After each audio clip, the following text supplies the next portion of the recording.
प्याज को अमृत की उपाधि दी गई। आप लहसुन प्याज खा सकते हैं। लहसुन प्याज की उत्पत्ति कहाँ से हुई वो भी मैं आपको विस्तार से समझा दूं, ताकि लहसुन प्याज का यह खटका आपका बार बार का समाप्त हो जाए।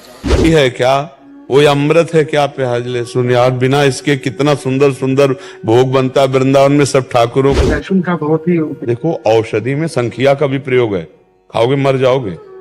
अगर राधे राधे प्रिय भक्तों, स्वागत है आपका आज के इस वीडियो में। आज के इस वीडियो में हम महाराज जी द्वारा जानेंगे कि भक्ति पूजा पाठ करने वालों को प्याज लहसुन खाने से क्या होता है।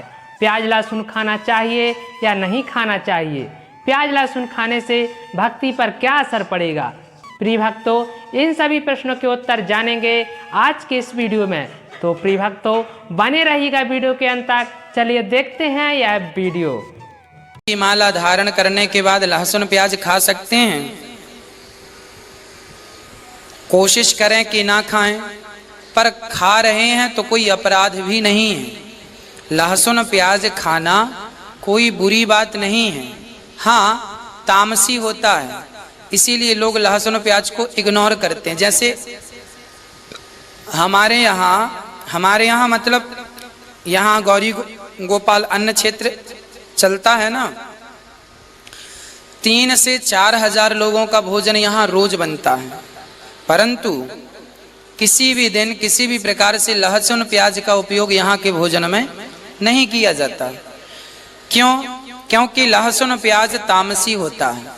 वैसे तो आयुर्वेद में लहसुन को अमृत की उपाधि दी गई है, प्याज को अमृत की उपाधि दी गई। आप लहसुन प्याज खा सकते हैं, पर दवाई के तौर पर, है ना, दवाई के तौर पर। जैसे मैं अपनी बात बताऊं, जब बहुत गर्मी पड़ती है ना, जैसे मार्च खत्म होता है और अप्रैल शुरू होता है, तो मार्च अप्रैल के बीच में ना बहुत गर्मी की शुरुआत होती है।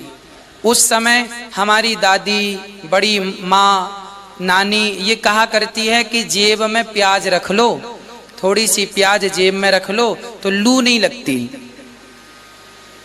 ऐसा बड़ी माँ कहती है, माताएं कहती हैं कि बेटा प्याज जेब में रख लो, लू नहीं लगेगी।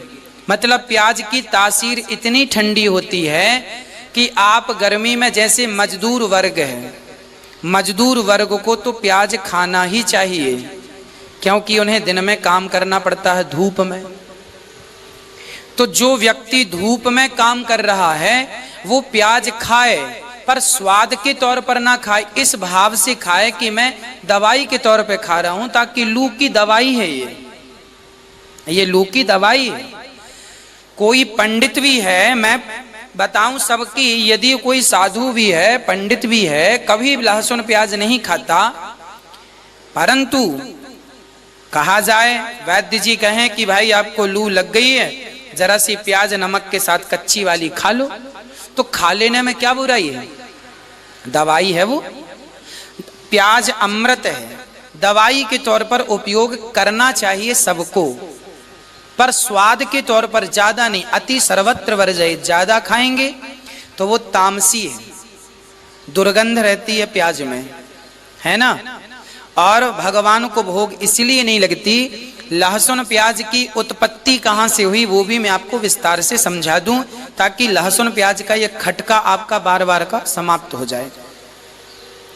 ये जो लहसुन प्याज की उत्पत्ति है, जब समुद्र मंथन हुआ और उसमें अमृत निकला, तो अमृत को देवताओं ने पिया। मोहिनी भगवान बांट रहे थे, नारायण मोहिनी बनकर बांट रहे थे अमृत। एक राक्षस ने अमृत को पी लिया धोखे से, नाम था राहु। वो देवताओं का रूप बनाया और अमृत को देवताओं के बीच में खड़ा होकर पी लिया। अब जब भगवान को पता चला कि इसने अमृत पिया, तो तुरंत उसने अमृत पिया था कि कुछ बूंद अंदर गई, कुछ 2 बूंद उसके मुंह पे थी, और भगवान ने सुदर्शन से उसका सिर काट दिया। तो उसके गले से होती हुई वो बूंद जो पेट में जाने वाली थी, चूंकि गला कट जाने से पेट में इतनी स्पीड से भगवान ने सिर काट दिया कि पेट में ना जाकर वो अमृत की 2 बूंद जमीन पर गिर गई। अमृत की बूंद जमीन पर गिरने से 1 बूंद लहसुन हो गई, 1 बूंद से प्याज हो गई। एक्चुअली आयुर्वेद में इन्हें अमृत कहा गया है, दोनों को, लहसुन और प्याज को।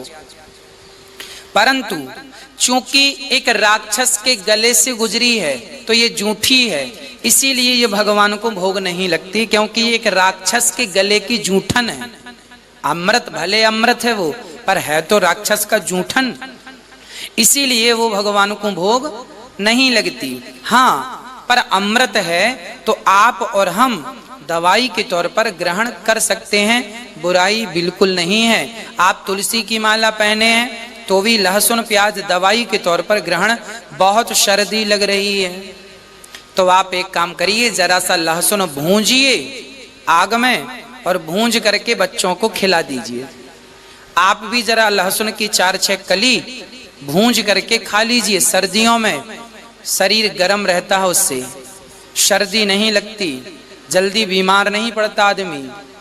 बच्चों को तो लहसुन सरसों के तेल में भूंज करके और देते हैं, है ना।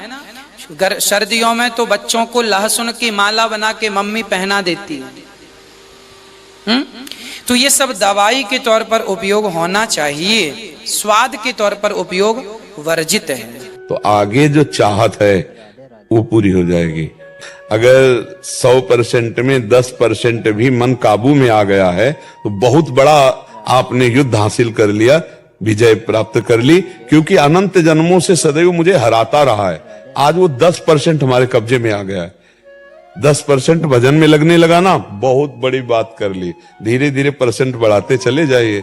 और ये इतना प्यारा मन है कि इसे जो पकड़ा दो पकड़ लेता है। जैसे अभी हमने विषय पकड़ाए संसार के, तो पकड़े ना, गंदे से गंदी बातें पकड़े। अब हम भजन पकड़ाएंगे तो पकड़ रहा है ना। जैसे आपने 10 मिनट भजन शुरू किया, अब उस 10 मिनट में कोई आपसे आकर बात करना चाहे तो आपको बुरा लगेगा कि यार 10 मिनट तो भजन करता हूं, कम से कम चैन से 10 मिनट भजन, मतलब मन 10 मिनट के लिए राजी हो गया। तो हम धीरे धीरे उसको समय से बढ़ाते राजी करते चले जाए। धीरे धीरे अंदर ही अंदर नाम जप कर रहे हैं, बाहर से शरीर से कर्म कर रहे हैं, बहुत बढ़िया भजन हो जाएगा। स्थिति में रहते हुए आहार में जैसे घर में लहसुन प्याज वगैरह खाते हैं तो फिर नहीं, लहसुन प्याज और तमोगुण की वृत्ति करने वाला, इसमें मंत्राकार वृत्ति, तो के कारण अगर घर में बोले तो पत्नी है, फिर वो कहती है हम भी नहीं खाए क्या तुम्हारे चक्कर में। तो वो अमरवती है क्या, वो अमृत है क्या प्याज लहसुन? यार बिना इसके कितना सुंदर सुंदर भोग बनता है। वृंदावन में सब ठाकुरों को 56 भोग लगते हैं। प्याज लहसुन केवल तमोगुण के कारण त्याज्य है। अच्छा, दुर्गंध नहीं आती?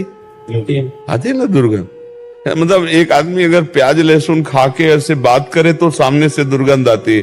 कौन सा स्वाद है यार प्याज लहसुन? पता नहीं लोग कैसे प्याज लहसुन को इतना पसंद करते। तमोगुणी चीज है, उसमें कोई लाभ थोड़ी है, कोई लाभ नहीं है। आयुर्वेद में लहसुन का बहुत ही, देखो औषधि में संखिया का भी प्रयोग है, खाओगे मर जाओगे। अगर आयुर्वेद शोध करके वैद्य देता है तो वो हमारे लिए औषधि है। देखो बहुत सी औषधियां दूषित पदार्थों से बनती है, लेकिन दूषित पदार्थ नहीं है, उसे हम औषधि बोलते हैं। हम औषधि पा रहे हैं, अच्छा औषधि के रूप में। तो औषधि के रूप में जैसे किसी का गठिया बात है, गठिया रोग है, तो लहसुन बड़ा काम करता है। आप उसको कैप्सूल की तरह ले जाओ, हमने देखा है। लेकिन चटनी और सब्जी और भोजन में नहीं डाल सकते। औषधि के रूप में वो बात अलग है। जब औषधि का नाम आता है तो औषधियों में क्या नहीं पड़ता, आप हमें क्या क्या नहीं पड़ता। अगर उसकी बनाने की पद्धतियां देखो तो तुम्हें घृणा हो जाएगी। तो संख्या जहर है ना। हाँ, दमा आदि बीमारियों में आयुर्वेद में शोध करके उसे दिया जाता है। सांप काटे तो जहर का इंजेक्शन लगाया जाता है, नहीं लगाया जाता। तो अब औषधि और ऐसे प्रयोग भी हैं। देखो विश्व ब्रह्मांड में 3 बातें हैं, सतोगुण, रजोगुण, तमोगुण।